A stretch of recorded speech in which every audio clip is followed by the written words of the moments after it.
Aloha. This is the Load Management Dialogue presented by PLMA. Here you'll discover practitioner perspectives on flexible energy load management, demand response, and distributed energy resources. Today's session highlights learnings from Hawaii as the 50th state continues to implement new concepts and technologies to support decarbonization efforts. And here we also can talk about, how to make decarbonization technologies and efforts work across, broad spectrum of the population. Our special guests today are Caroline Carl, who is the director of Hawai'i Energy, and Jennifer Ignatios of Shifted Energy. Before we start, just a reminder, as we proceed with today's conversation, please type any of your questions you have using the chat function within PLMA, within Microsoft Teams.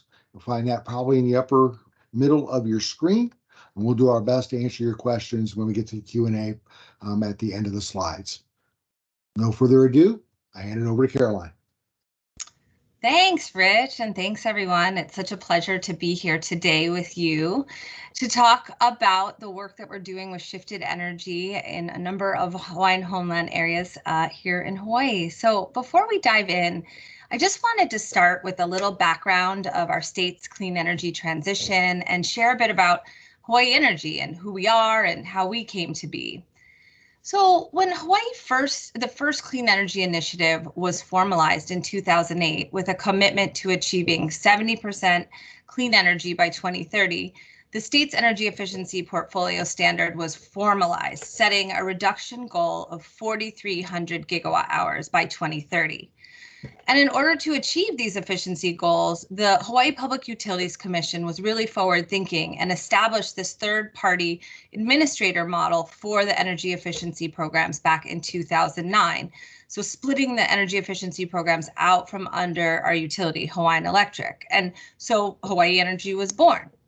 So for the past 13 years, Hawai'i Energy has served 3 of the 4 Hawaii counties, providing energy efficiency incentives to commercial and residential customers, along with energy efficiency education and awareness building. And today our overall mission is to help families and businesses make smart energy choices so they can save energy and money and help us get to our clean energy goals cheaper and faster. But I think an important thing to note is that while the Hawai'i Energy programs are operated independently, we all recognize the importance of integrated demand side management. And we have a formalized collaboration framework with Hawaiian Electric to provide the opportunity to develop complementary programs to support grid services. So to date, Hawai'i Energy projects have created over $1 billion, almost $2 billion in bill savings and contributed in the last 10 years to over 200 megawatts in peak demand reduction. And the way we operate is really in 3 main pillars as the foundation of our efforts. So these include clean energy technologies. So that's things like our rebates and incentives for ensuring energy efficiency and grid service ready technologies are affordable and accessible. And then we have our accessibility and affordability, which is our enhanced programming to ensure that all customers are included in this clean energy transition. And then we have economic development and market transformation. So this is our education and training, focusing on community engagement and workforce development. And I would say of the 3 pillars on this slide, increasing accessibility and affordability is really one of our most important focus areas, and really one of the main reasons we're here today. So I'm going to pass it to the next slide and have Jennifer do her introductions. Thanks, Caroline. Thanks, PLMA. Hi, I'm Jennifer Ignacio. I'm an engineer with Shifted Energy. We are a local Hawaii clean energy company, and our core function has really been flexible electrification. So we provide machine learning, forecasting software for grid services through our VPP, our virtual power plant, which is called Grid Maestro, and that's paired with some grid interactive controls. But really relevant to this conversation, and important to mention that our company was created from a volunteer organization that still exists called Kanu Hawaii. And their mission is around sustainability, community building, and resiliency in Hawaii. Our co-founders and their ohana are members of the Native Hawaiian community, and they started Shifted Energy with the mission and purpose to enable more widespread access to the energy transition that Caroline just mentioned. So at the time, the solar industry is booming and expanding in Hawaii. We have one of the highest penetration levels of distributed energy resources per capita. Our CTO was actually part of that Clean Energy Initiative committee that Caroline had mentioned, who set the goal for net zero energy by 2045, which has really driven many of the local programs around efficiency, load reduction, utility grid services like ours. So Shifted Energy recognized there's a huge population of residents who are being left out of this transition, including renters, which in Hawaii is over 40% of our population, and LMI families without the means for solar, for battery storage, for electric vehicles. So they identified the humble water heater with its thermal energy storage capabilities as a really great opportunity to increase participation in energy programs for these communities. So we started with pilot programs. They were developed with the utility, with Hawai'i Energy. They were adopted, scaled, and integrated into a larger grid service program, GSPA. We developed community outreach, recruitment programs for hard to reach residents and multifamily homes. This involved a lot of coordination, partnership with community groups to develop effective marketing campaigns, including the development of materials in over 10 languages that are spoken here in Hawaii. We had the challenges of recruitment and deployment of these assets during a global pandemic. But with the support of Hawai'i Energy, we've successfully provided the utility with over 2.5 megawatts of controllable capacity from electric resistance water heaters, and 80% of these are in LMI properties.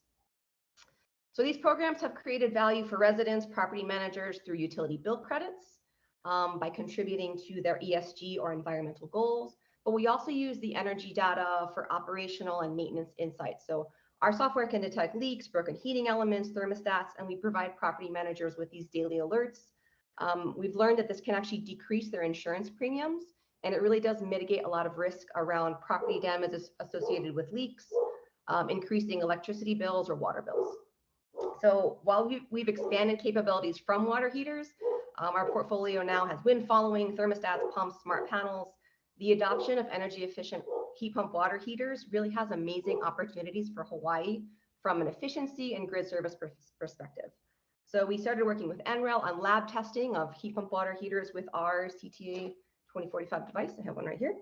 And through the support of Hawai'i Energy, we've expanded into the field capabilities trials, which we'll discuss today. So from this point, our focus really will be continuing to address existing emerging challenges, new technologies. And for us right now, that's the impacts of time of use rate transition on these communities and opportunities for bring your own device programs. So I'm going to turn it back over to Caroline to talk about her approach to partnering for LMI impact. But it's really important to note that the pathway, the milestones to reaching our state's goal of net zero energy wouldn't be possible without their leadership and the equity and access programs from Hawai'i Energy. Thanks, Jennifer. So, as Jennifer mentioned, not only have we seen an evolution in technical specifications needed for grid services and communication capabilities over the last 5 to 7 years, but perhaps equally as important is the growth that we collectively have experienced in our partnership efforts to increase accessibility and affordability in underserved communities in Hawaii.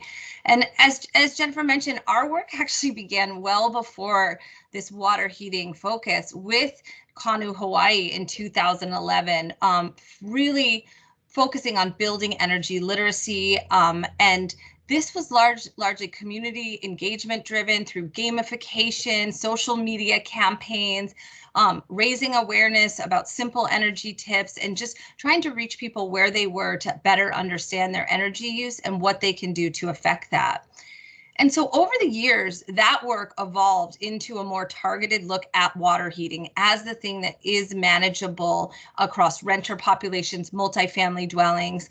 And it started with the first 500 grid interactive electric water heaters at a rental complex. And that was, back in 2016 when Shifted was really formally started.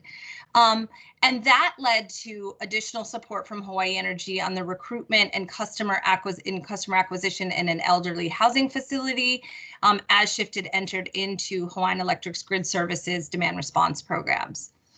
And I just want to mention that while connected and controllable devices remain at the forefront of our strategy, what's unique about our collaboration is that it's continued to focus on offering a suite of services when we're engaging with customers with the goal of helping them save money. So in most cases, we're utilizing the efficiency program incentives to help offset the cost of customer acquisition for enrollment in demand response and getting to the door. As many folks know, running programs where you are actively recruiting on the ground, door knocking, revisiting properties, that can be very, very expensive.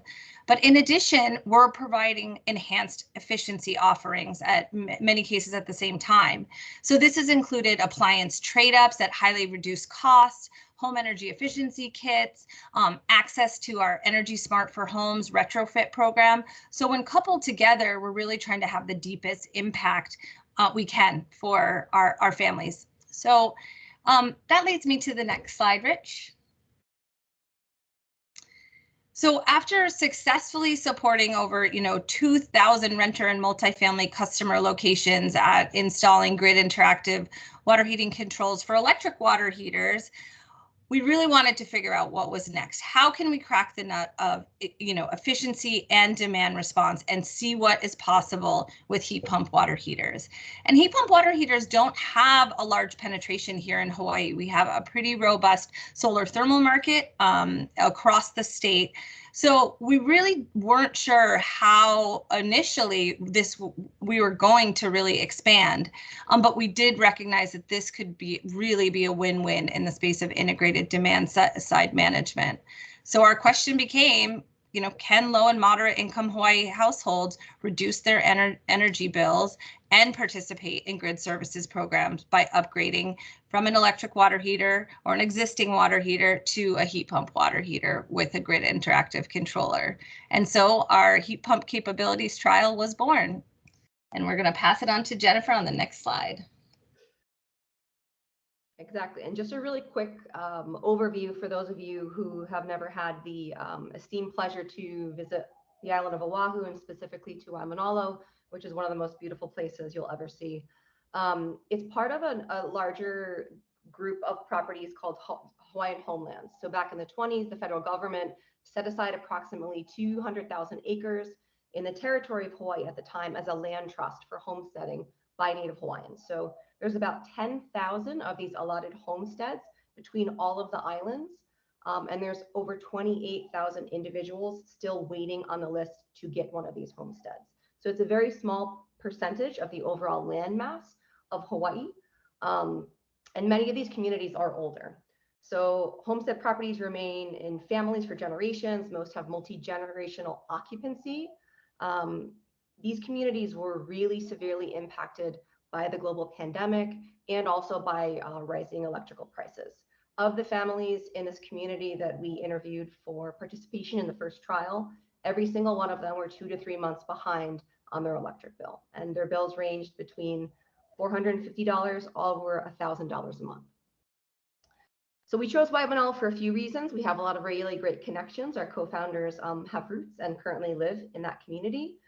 It's also a really aggressive environment. It's on the windward side of Oahu, so it gets a lot of onshore winds. It's a very corrosive environment.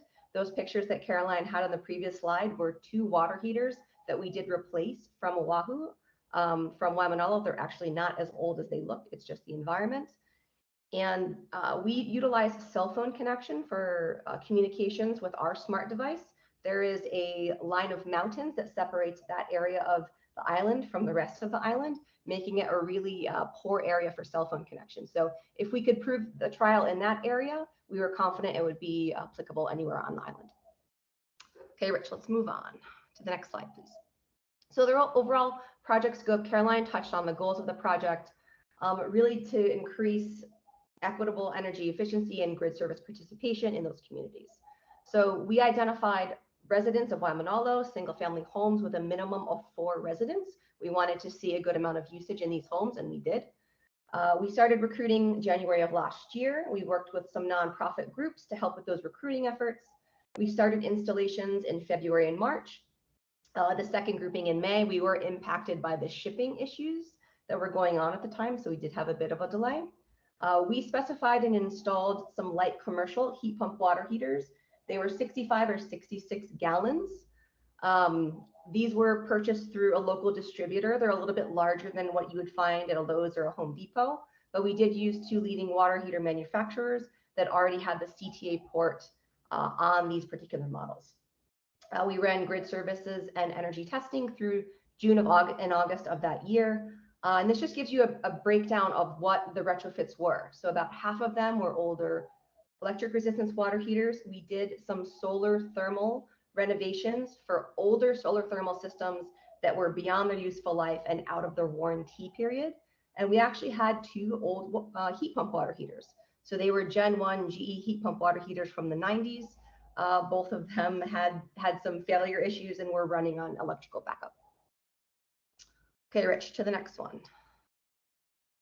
So the overall outcomes of this study, I really appreciate that Hawai'i Energy was focused not only on the energy outcomes, but on the accessibility and the customer experience outcomes. So we learned a lot of lessons on how to scope this equipment, how to get it installed, how to operate it. We did a really deep dive into the financial analysis of the initial equipment costs, the operational savings. We verified the energy usage reductions. We know what the manufacturers say they are, but we were able to verify that by use of our direct load control devices. And we ran grid services studies. We did a lot of participant satisfaction surveying. We presented those results. We provided some energy education to those participants. And then a big part of this was local workforce development.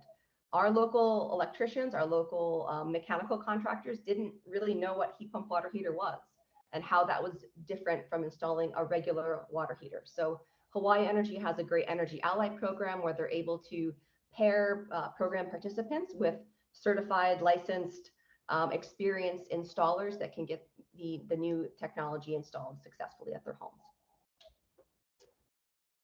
Okay, to the next slide. So there's a lot of this in the study, and if anyone's particularly interested in it, we are happy to share more information. But heat pump water heaters are different from electric resistance and from solar thermal water heaters. They have a larger height. They may have a different footprint. They have required clearances for the compressor, for the fan. They require a different set of plumbing. They do require an expansion tank for their warranty. So there are other sizing constraints that you have to take into consideration. There is condensation that comes out of these. We had to ensure when installing them, there was a place for that condensation to go, whether it was a sink, a drain, or for many folks, just into their lawn. They do make a little bit of noise. And then there was a learning curve with our contractors to figure out how to install these effectively. So we started with about a 4-hour install time, and we were able to get that down to about 2.5 hours. So we did a lot of work into operations and maintenance. We played around with the different operating modes to see what impacts that had on the energy efficiency. We did some deep dives intentionally and unintentionally into some warranty terms, what's included, what's excluded, how that could impact the operation and maintenance for the users. And then we did some year 1 maintenance for these folks, inspecting filters, taking a look at anodes, and then planning for long-term replacement of components that could fail, like thermostats for heating elements. Next slide, please. So here's where it got really interesting. So here are our energy findings. The daily pre-renovation average for our participants was over 19 kWh, which is really high. In Hawaii, the average for a single family is around 8.6. We are able to bring that usage down to 2.7 kWh with the heat pump water heater, which is a really profound drop. So from our participants, that's over an 80% decrease. From the average household, it would represent about a 60% decrease, which is very consistent with everything that's been stated by the manufacturers and independently tested for heat pump water heaters. So it was a decrease in about 16 kWh, or about 6 for the average. And in Hawaii terms, our electrical rates at the time were just over 40 cents a kWh. That's a monthly savings for these folks of over $200. For the average home, that'd be about $80 over a year. It could be about $1,000. So it's a pretty profound savings impact. A lifetime savings of a 10 to 15 year piece of equipment could be about $14,000. Next slide, Rich.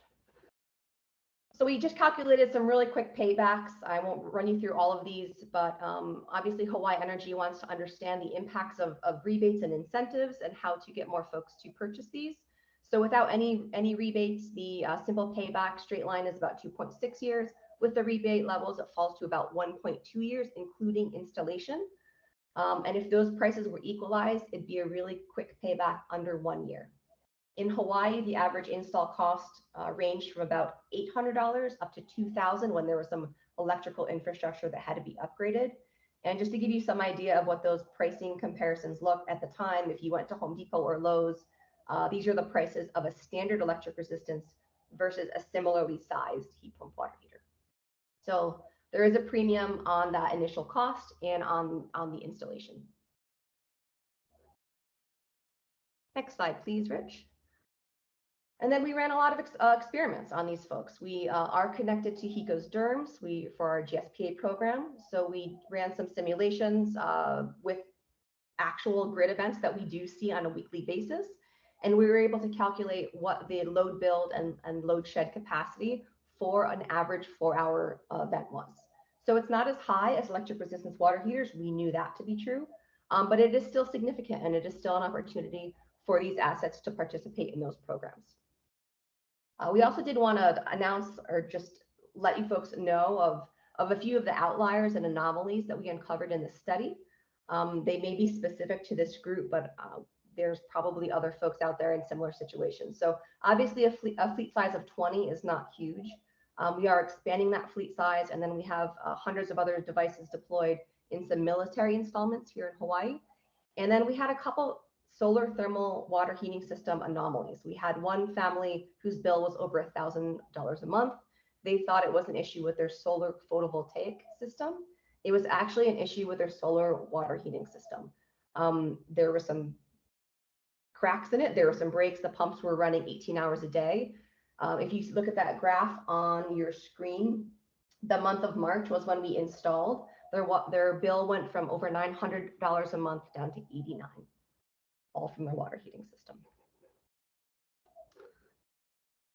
Thanks, Rich. Next slide, please. And then equally as important to the Energy Starts findings was the survey findings from our participants. So we were really happy to report 100% satisfaction. They liked their new water heater. It worked really well for their families. Most folks did notice a significant difference in their energy bill. Unfortunately, we installed these just as our rates were increasing, so there were a few other factors at play. We asked folks to rate what their most important features were when looking for or replacing their water heaters, and most of them rated initial purchase price as the most important factor, followed by maintenance, operational cost, warranty, and then capacity. So that was a really interesting data point. And most of the folks were only able or willing to pay $1,000 or less for a new water heater. We did a lot of investigation into grid services potential. We utilized LTE for our communications, which we found to be much more accessible and with less interruptions than Wi-Fi. But most of these grid interactive water heaters do come with Wi-Fi connections. So the majority of folks would allow an independent connection to their home internet for energy program participation. But it's important to note that of the 20, a little bit more than half had their own Wi-Fi. Some folks didn't have it. Some folks had a shared Wi-Fi. So in terms of participation, only 20% of these folks had participated in other efficiency or utility programs. But afterwards, every single one of them stated that they would participate in future Hawai'i Energy programs, which is really what we wanted to hear. So I'm going to turn it back to Caroline, and she can talk a little bit about the marketing campaign. Thanks, Jennifer. So as we talk about participation, what we found with Hawai'i Energy programs is awareness is really one of the most critical pieces of it. And even with our extended efforts in Waimanalo, where we were door knocking and using community organization contacts, just understanding heat pump technology was a barrier. So our marketing team got really creative, and we decided across the entire market, what can we do to, as like a wraparound marketing campaign, to build an understanding of this real, like, complementing piece of this effort of how how are we going to get people to understand what heat pump water heaters are when they're just not familiar with them? So we launched a campaign last year, right around the same time that we were doing the pilot, with the goal of educating consumers on how the technology works to support our efforts to drive adoption across the entire ratepayer base. So this was a multi-medium campaign. We used search engine marketing, video display on streaming platforms, and social media, as well as long format TV segments. We even got Jennifer to let us come to her house and do an interview, the news to do an interview. So we did multi-mediums, and overall, we've gotten quite a bit of traction with these efforts. People are recognizing the commercials, they're calling the call center, and just really, we anticipate this will continue to be part of our marketing strategy to normalize and make this information more accessible. I believe a question was actually entered in earlier in registration around the strategies for building awareness. And so this is actually one of our key areas around getting information on potential energy savings and whatnot. We can go to the next slide. But of course, with any pilot and efficiency demand response initiative, there's always lessons learned. Some of the key takeaways for us and the inputs to our next phase, which we'll talk about shortly, are the importance of community partnerships. They are absolutely critical for successful program development. People really trust word of mouth. They trust those that are working already in their community. And a key thing for any sort of program implementer is recognizing what the metrics of success are. Of course, you know, we have our standard academic metrics of KWH savings, peak demand savings across the board, pretty consistent for the programs, but those don't translate to success within a community. A success is consistent hot water. Success is comfort with the experience as a customer. Seeing the bill reduction, of course, is important, but there's a lot more that we really had to ensure that we had the resources behind it to answer all questions for folks as if anything came up, and troubleshoot, as this was something new and unknown to a lot of families. That being said, you know, one negative experience can really impact the overall perceptions of clean energy programs. And it's kind of like, you know, throw the baby out with the bathwater. Like you know, really have to focus on that customer service aspect, because then if it's a bad experience, we're not going to see, and there's going to be a lot of hesitancy for future engagement.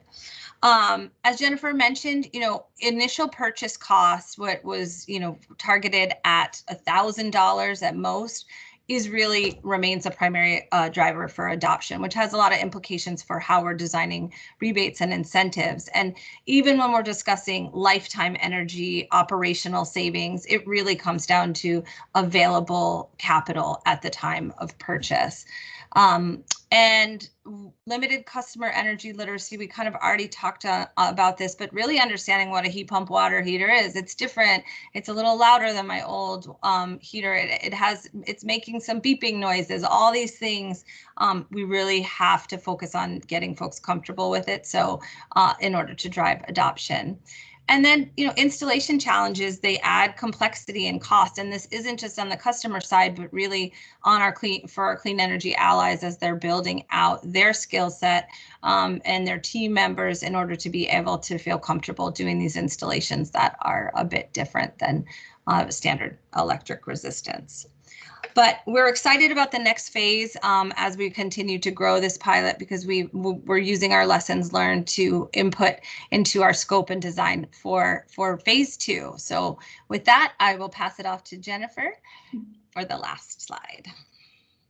Yeah, really quickly here. So we're very excited to continue this trial to expand our fleet and to expand to additional communities. So we are going to be focusing on 2 additional DHHL communities on the island of Oahu. Those will be on the west side in Nanakuli and Waianae. So we've completed the majority of our audits, and we're going to start to install heat pump water heaters next week, actually. We are going to be testing some of the Wi-Fi connection and the manufacturer's applications. Our phase 1, only one of the 2 manufacturers had this set up. So we'll be testing that and how that compares to the actual metered energy usage, how accurate that is, and how useful it is for users. And then we'll be looking at a lot of time of use rate impact and analysis. So these communities will probably be the most severely impacted by a time of use rate shift. And we'd like to see how we can utilize smart controllers to limit that impact and avoid them using that energy between the peak demand, the highest cost of 5 to 9 p.m. And then looking at some options for bring your own device. So if these water heaters are coming equipped with the CTA protocol,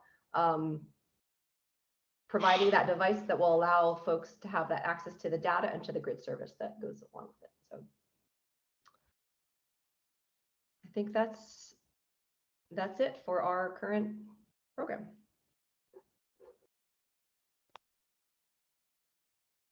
All right. Well, thank you, ladies. I think that was well done. See where we are with questions. We have one submitted already through the chat. Technology question, Jen, I'm guessing for you. Is the solution going to use a global protocol like Zigbee Smart Energy 1.x or Matter Energy? What types of things are you guys considering? I am 100% not the protocol expert. We do have folks on our team that do that. The current models that we are testing as part of this pilot are CTA 2045. So that's been the standard on the mainland. I know it's a requirement in some states, and that's just been the models that we've received in Hawaii. I'm sure that there are other protocol and then whatever data and telemetry we get from that can be used similarly. But Michael, I might have to go back to our software folks and learn a little bit more about the global and Zigbee to see exactly what the timeline and applicability is for that. Thank you. Another question that was submitted ahead of time during registration is relates to the time of use issue that you were talking about before. So they're asking about what tools are being offered to customers to help estimate the bill impact and savings of adopting heat pump water heaters with this. I realize that the time of use implementation isn't quite here, but it's on your doorstep, right? And so understanding the planning and what your thoughts are around that might be useful for the audience. Yeah, I can start with that, and then Jennifer, feel free to follow up. But very simply, Hawaii right now does not have substantial penetration of time of use rates, but there is a pilot on the horizon that is set to start on July 1st as part of the DER advanced rate design efforts underway. That being said, from the Hawaii Energy standpoint, our first step for communication and customer education was was started last year. So our website has some pretty robust tools on there and infographics on how things work, and then also what the potential savings are, especially as it relates to how many people you have in your house and what are some of the considerations. So that's where we started most simply. And then now as the rates are getting finalized and using some of the data that we've been able to collect in this very limited pilot, we're looking to enhance what information we're sharing around the possibilities. It's always hard to predict exactly customer energy usage, but with the settings that are possible with a heat pump water heater, even in a time of use setting that is available on some models, we're looking to provide some kind of scenarios. That's always been an opportunity to kind of get people thinking about it. And then as we have more data available, Hawaii Energy will be able to run some load profile analysis for customers to kind of give them more customized information. Thank you for that. So another question that just came in asked about, relative to what type of bounce back or rebound effects that you might be seeing from maybe a DR event. If there's any information you have now that you maybe compare, contrast, what the experience has been with electric resistance water heater versus one of these new heat pump water heaters. That's a great question, Keith. And actually, we're putting together a white paper on that very topic. So heat pump water heaters work a little bit differently. The heat pump only is highly efficient, but twice as slow as electric resistance. So there's different operating modes. Heat pump only, a hybrid mode where it actually will default to the heat pump mode unless the temperature is not reached, and then it will kick in the electric resistance. And then you can set them to electric resistance only mode if you're going to need a lot of hot water. So there are some differences depending on what the capacity and demand are, and also what mode that you're in. So we found that for the majority of these homes, as long as we weren't reaching their water heater demand capacity limits, it was perfectly fine to stay in that heat pump mode without any issues with a bounce back for the 4-hour windows that we did test. So a big part of that machine learning is really understanding how people use their hot water when they need it, and ensuring that if you're going to participate in that event, that you'll be able to overcome any of that bounce back and have sufficient hot water when you need it. So I'd love to share with you guys the results of that white paper study, but the answer is that the differences were not noticeable, but there were some use cases where it did change basically how that curve looks because of how a heat pump heats water in contrast to how electric resistance heats water. Okay, thank you for that. Another question that's come in is that asking more about, you know, your CTA 2045 use. Is it a, you know, that, so I'm guessing it is the communication protocol that you're using in order to run your DR event, in addition to being able to gather information. But if there's more that you want to expand on that. No, that's a really great overview, Rich. So we did use the CTA 2045s to actually run simulated grid events on the fleet of heat pump water heaters as part of this study. And we simulated actual events that happened that we're seeing on our grid, load build events and some but fewer load shed events that we're experiencing here in Hawaii. So that data that came out was actually from running those events and seeing what the capacity was. Okay.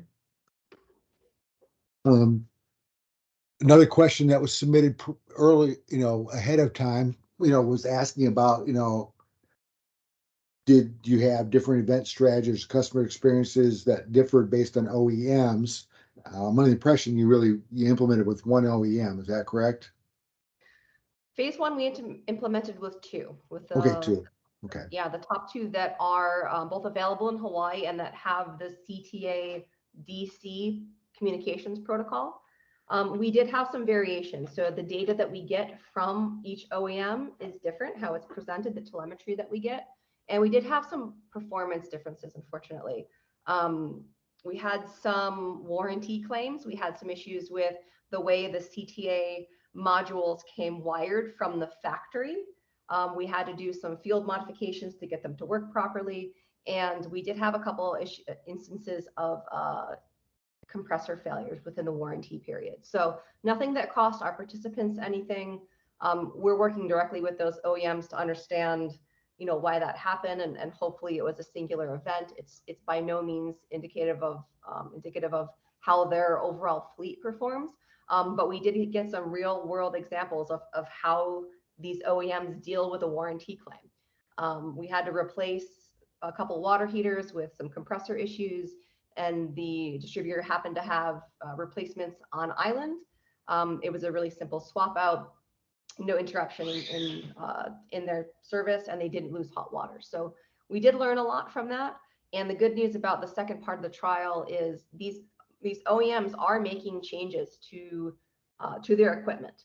They're actually changing options for inlet and outlet water to avoid some of the plumbing, some of the issues that we're seeing in the field. They are improving their CTAs. So the changes are happening. They are getting better, but you know, the point of the pilot was really to understand and work out those issues in the capacity of a pilot where someone's getting a free water heater. So Caroline's not dealing with folks, you know, spending their money on these and having to come back with these kind of complaints and issues. But even so, I mean, Jeff, that's, Yeah. you know, for 20 installations, it sounds Right. like that you guys got a lot of bang for your buck from an education standpoint, right? You were able to not only see how things operated, you were able to compare and contrast to manufacturers. The manufacturers end up getting smarter through your experience, and you're seeing that coming down the line in the next versions of the equipment. Doing this and you know, in a special circumstance and situation population. So I think that that's an awful lot to achieve, you know, with a pilot of 20. Yeah, and I think the additional thing from an efficiency program implementation standpoint, what it allowed us to do is get feedback on what if we were to drive this more at a mass scale it here, what's it going to take like for folks, like where are their thresholds, what are the pain points on the maintenance piece of it, what sort of maintenance type of education and or programming or yeah, like incentive do we have for maintenance, because we have that on other water, our solar thermal program. So those were critical data points for us from just getting ourselves wrapped around what does it mean to bring this to scale. That all sounds right and appropriate. I'll make another call for any questions anybody wants to submit. But we seem to have reached a lull on that at this point in time. Caroline and Jennifer, I know you talked a little bit about phase 2, but you don't have phase 2 without thinking about phase 3. And as Caroline just indicated, this is only interesting, right, if you can do broader rollout at some point in time, right? That's the whole purpose of getting through this education phase. If you want to talk about maybe what you think timing might be, or what traps you need to run before you could possibly get down that path. Yes, I can start. Jennifer alluded to some work that they're doing in military housing, and that's at a larger scale right now. So right now, from the Hawaii Energy Program perspective, we're targeting a deployment of 500 to 600 heat pump water heaters through our standard portfolio, and we would, love to increase that even in doubling in the next year or so, especially as the time of use pilot rolls out. So I mean, just from a pure energy savings perspective, we see a lot of opportunity there, and as we build the contractor base, I think that will help that take off as well. So we're just trying to identify, right now our standard rebate's $500. With the IRA funding and rebates that are rolling out, we're seeing tremendous opportunity to bring down the cost of ownership.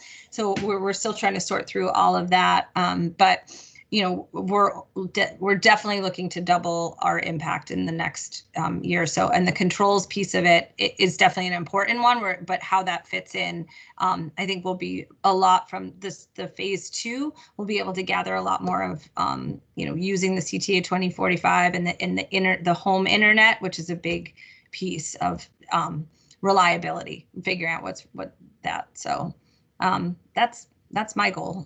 I don't know, Jennifer. Yeah, definitely. I mean, Hawaii is the ideal climate for this technology. It's hot and humid all year here. I mean, they're super efficient all year round. We have the demand, we have the space, we have a high concentration of either really old solar thermal systems, which is what that military base Caroline talked about is renovating from, or older electric resistance water heaters. So there's a question in the chat about contractor availability that relates to that same question, and how did we train them? And a lot of that is, we've found, is just pilot installs. Having them actually see the technology, get used to the operation and maintenance of it, see what's similar and what's different, and really having them not be scared of a new technology. And the purpose of that is to have them be able to install more efficiently, but also drive down those installation costs and understand what balance of system materials that they would need, what's provided, what they may need to furnish and install, what falls under an electrician, what may fall under a plumber, how to set these up, how to commission them. And then if there's some smart app that has to connect to Wi-Fi as part of that process, if they're at all involved in that process, or how to educate the participant, the customer, how to get that up and running and connected to their water heater. Important to note, maybe for this trial, we did use local contractors that are Native Hawaiian, minority-owned, women-owned businesses, and they're very interested in these types of smaller scope items that hopefully will be increasing demand, that also are part of our clean energy transition. Thank you for that. In addition, Jared dropped a note in the chat that he's running a similar program. He's at Nebraska Public Power District, guys. So that's, that's exactly like Hawaii.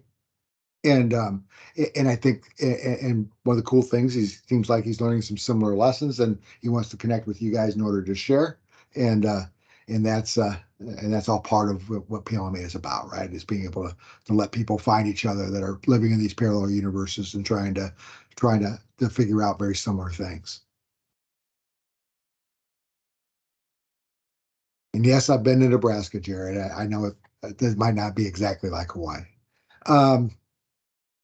That's all the questions we have at this point in time. I'm going to go ahead and transition here and see how well I can do that. So again, I want to thank Caroline and Jennifer on behalf of PLMA. I want to thank you for this interesting topic and excellent discussion. For those of you here in attendance, you would like to rewatch this discussion at some point in time, you can find it on your favorite podcast platform. So Apple, Spotify and the like, it is out there. It will be out there by Monday at the latest. Also, video recordings of this will be available through our YouTube channel. Yes, PLMA has a YouTube channel. It's pretty new, but it's a great place to be able to get access of recordings just like this one. So please check it out. Also, we're less than 4 weeks out from our 47th conference in Memphis, May 8th through 10th. Over 250 industry practitioners are already registered, and we expect a crowd of probably north of 320. So along those lines, don't miss it. That's someplace that you're going to want to be. Also, we have announced that we're holding a EV symposium on managed charging in Detroit, Michigan. It's on the 9th and 10th of August. So basically 3 months after this upcoming conference. We were running a call for abstracts through yesterday, and we saw an amazing response. We've had over 60 abstracts submitted as of this morning. And so we have a lot to work through, but the goal is to work through that agenda and have it set and be able to announce for everyone what the agenda is and start taking registrations once we get back from Memphis, maybe 15th, 16th of May. In addition, there's other programming coming up from PLMA. There's a virtual meetup tomorrow hosted by our Women in Demand Management Affinity Group that starts at 12:30 Eastern time tomorrow. They're going to identify some things that some conversations that they might want to build upon when they get together in Memphis. And then also a week from today, Electric Transportation Interest Group is hosting what I think is a really interesting hot topic session around what the National Renewable Energies Lab is doing around assessing charging network requirements in order to help meet these aggressive transportation electrification goals as they are forming around the country. Beyond that, you've been listening to a load management dialogue presented by PLMA. To learn about upcoming dialogues and for an archive of past recordings, visit peakload.org or your favorite podcast platform. This concludes this edition. Thank you, everyone. Appreciate your time and effort. Everyone have a great day.